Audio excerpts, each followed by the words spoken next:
नेपाल में हंगामा 2025 का जेन ज़ी विद्रोह प्रस्तावना। नमस्ते दोस्तों, हमारे चैनल पर आपका स्वागत है। आज हम एक ऐसी कहानी लेकर आए हैं जो पूरी दुनिया का ध्यान खींच रही है। नेपाल में भारी उथल-पुथल जिसने इस हिमालयी देश को हिलाकर रख दिया है। कुछ ही दिनों में जेन ज़ी के नेतृत्व में प्रदर्शनों ने एक प्रधानमंत्री को सत्ता से हटा दिया, सरकारी इमारतों को आग के हवाले कर दिया और देश को अनिश्चितता में डुबो दिया। तो नेपाल में हो क्या रहा है? युवा सड़कों पर क्यों उतर आए और इसका भविष्य क्या होगा? तैयार हो जाइए, क्योंकि ये कहानी है गुस्से, विद्रोह और बदलाव की लड़ाई की। चिंगारी सोशल मीडिया पर बैन। सब कुछ एक विवादास्पद फैसले से शुरू हुआ। पिछले हफ्ते नेपाल सरकार ने 26 सोशल मीडिया प्लेटफॉर्म्स जैसे व्हाट्सएप, इंस्टाग्राम और फेसबुक पर बैन लगा दिया, क्योंकि उन्होंने संचार मंत्रालय के साथ रजिस्टर नहीं किया था। 3 करोड़ की आबादी वाले देश में जहां लाखों लोग खबरों, व्यापार और विदेश में रहने वाले परिवारों से जुड़ने के लिए इन प्लेटफॉर्म्स पर निर्भर थे, ये फैसला एक बम की तरह था। खासकर जेन ज़ी के लिए ये अभिव्यक्ति की स्वतंत्रता पर हमला था। लेकिन ये सिर्फ बैन की बात नहीं थी। हफ्तों से #NepoKids ट्रेंड कर रहा था, जिसमें राजनेताओं के बच्चों की शानदार जिंदगी को उजागर किया गया, जबकि ज्यादातर नेपाली बेरोजगारी और गरीबी से जूझ रहे थे। इस बैन को सरकार का इस बढ़ते गुस्से को दबाने की कोशिश माना गया, और यही वो चिंगारी थी जिसने आग भड़का दी। विद्रोह भड़के।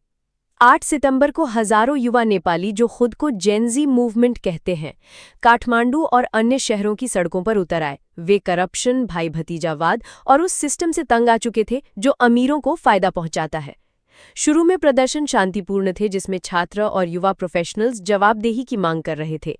लेकिन स्थिति जल्द ही बिगड़ गई। सोमवार को संसद के पास पुलिस और प्रदर्शनकारियों की भिड़ंत हुई, जिसमें आंसू गैस, पानी की बौछार और यहां तक कि गोलीबारी भी हुई।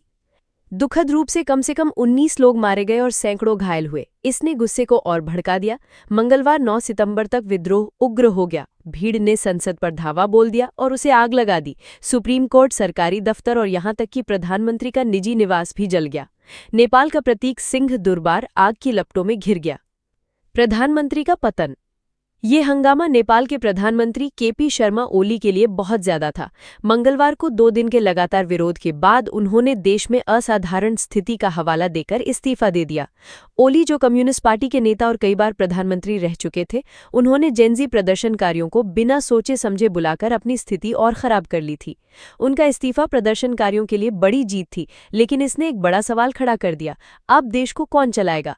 सरकार के तितर-बितर होने और मंत्रियों के भागने के साथ नेपाल में नेतृत्व का संकट पैदा हो गया। सेना का दखल। काठमांडू में आग की लपटों और नेतृत्व की अनुपस्थिति में नेपाली सेना ने मोर्चा संभाला। बुधवार 10 सितंबर को पूरे देश में कर्फ्यू लागू किया गया और सैनिकों ने सड़कों पर गश्त शुरू की। सेना प्रमुख जनरल अशोक राज सिंहदेल ने प्रदर्शनकारियों से बातचीत की अपील की, लेकिन साथ ही चेतावनी दी कि लूटपाट और तोड़फोड़ बर्दाश्त नहीं की जाएगी। गुरुवार तक स्थिति को शांत हुई, लेकिन काठमांडू घाटी में कर्फ्यू जारी रहा। इस बीच पश्चिमी नेपाल की जेलों से सैकड़ों कैदी फरार हो गए, जिसने अराजकता को और बढ़ा दिया। सेना अभी नियंत्रण में है, लेकिन ये कब तक चलेगा और आगे क्या होगा? जेन ज़ी का विजन। जेन ज़ी प्रदर्शनकारी सिर्फ तोड़फोड़ नहीं करना चाहते, उनके पास एक विजन है। डिस्कॉर्ड जैसे प्लेटफॉर्म्स पर हजारों युवा नेपाली अपने अगले कदमों पर चर्चा कर रहे हैं। वे चाहते हैं कि भ्रष्ट राजनेताओं से बाहर कोई अंतरिम सरकार का नेतृत्व करे। उनकी पहली पसंद सुशीला कार्की, सुप्रीम कोर्ट की पूर्व मुख्य न्यायाधीश, जो अपनी ईमानदारी के लिए जानी जाती हैं। वे जल्द ही चुनाव, नेताओं के लिए कार्यकाल की सीमा और उस सिस्टम को खत्म करना चाहते हैं जो नेपाल की राजनीति को बार बार निराश करता रहा है। लेकिन हर कोई एक रास्ते पर सहमत नहीं है।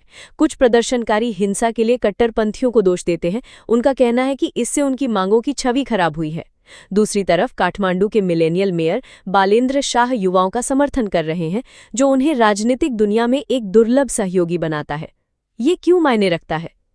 नेपाल का संकट सिर्फ एक स्थानीय कहानी नहीं है, ये पूरी दुनिया को प्रभावित कर रहा है।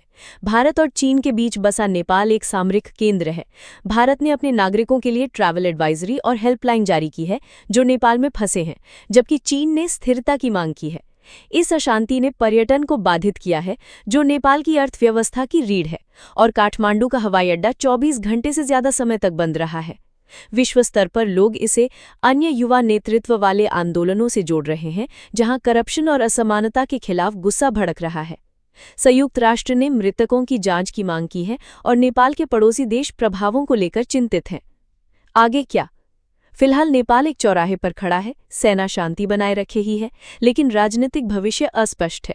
क्या सुशीला कार्की नेतृत्व करेंगी? क्या जेनजी मूवमेंट एकजुट रहेगा? और क्या नेपाल इस उथल-पुथल के बाद फिर से खड़ा हो पाएगा? युवाओं ने दिखा दिया है कि उनकी ताकत को नजरअंदाज नहीं किया जा सकता, लेकिन उनके गुस्से को स्थायी बदलाव में बदलना आसान नहीं होगा। अभी के लिए काठमांडू की सड़कें शांत है, लेकिन इस विद्रोह की चिंगारी अभी भी सुलग रही है। हम इस कहानी को फॉलो करते रहेंगे, तो सब्सक्राइब बटन दबाएं और नोटिफिकेशन ऑन करें। समापन। आप नेपाल के जेनजी विद्रोह के बारे में क्या सोचते हैं? क्या ये एक नई युग की शुरुआत है या और अराजकता की ओर कदम?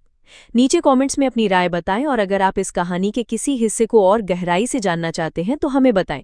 अगर आपको ये वीडियो पसंद आया तो थम्स अप करें, अपने दोस्तों के साथ शेयर करें और ज़्यादा कहानियों के लिए सब्सक्राइब करें।